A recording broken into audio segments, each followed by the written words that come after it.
Hey guys, today I want to talk about one of my favorite movements, the Romanian deadlift and the stiff-legged deadlift. I guess two of my favorite movements.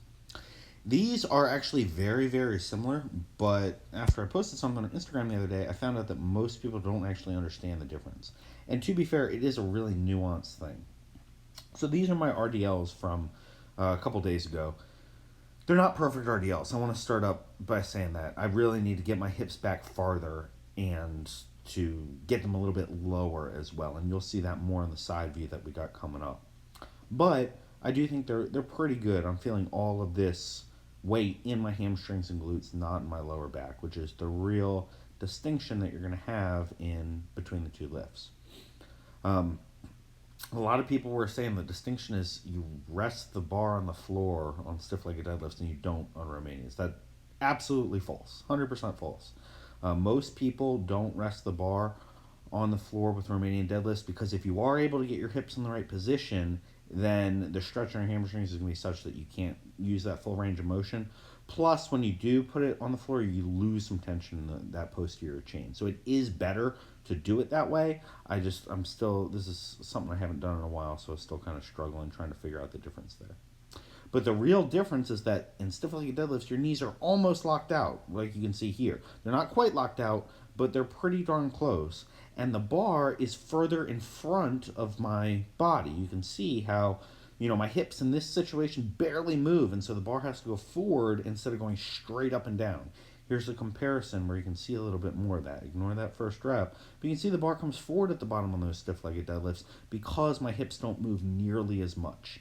That is the key difference between these two movements. It's very, very important because depending on whether you want to focus on the glutes or you want to focus on the hamstrings and low back, you're going to have to change up your style a little bit. Now, to show you why that's important, I'm going to show you this video from one of my athletes, John. Now, I'm really, really proud of John. He's added, 100 pounds to his deadlift in the past year. And this is a guy who is a consultant, so travels literally 100% of the time for work. So that is not a small feat. In a month or so, we're going to be going for about a 625 deadlift up from low 500s a year ago.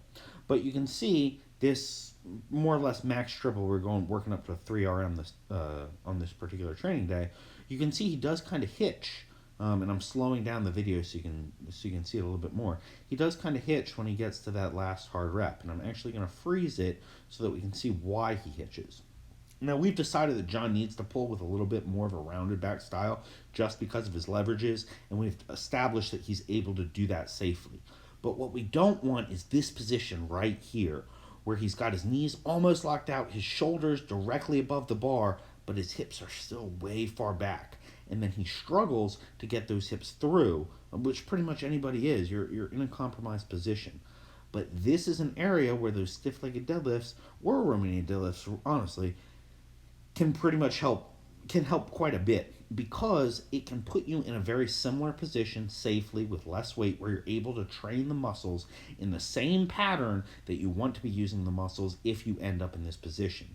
And a lot of round back lifters end up in this position.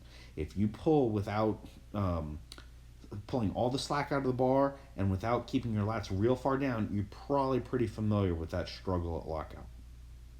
So I'm going to show you guys the exercise that I like to address this. It's a partial stiff-legged deadlift, and you're going to start off again with the knees almost locked out. You want a little bit of softness in there. You don't want to be squeezing your quads quite, but by using a partial range of motion, we can put you in the same point where you would be when you start to stall at lockout. Okay? I'm sorry the video is not quite synced up, but I did really want to emphasize that point. So we're going to set up the blocks and the bar on the block so that the bar is right below the knees or right before wherever you begin to stall. But for most people, that's right around the knees. When we set that up, we're going to almost lock the knees. Not going to squeeze the quads, but we're going to get pretty straight. And we're going to keep the shoulders in front of the bar. The reason we keep the shoulders in front of the bar is so the hips can be close to the bar and the hamstrings and glutes are forced to do all the work in order to do lockout. In order to get to lockout. And by training that with lighter weight, higher reps, you can emphasize that groove so that when you end up in a similar position where your shoulders are further back, but your hips are also further back, you're then able to bring them through a little bit more successfully without doing that little bit of hitch we saw. Okay?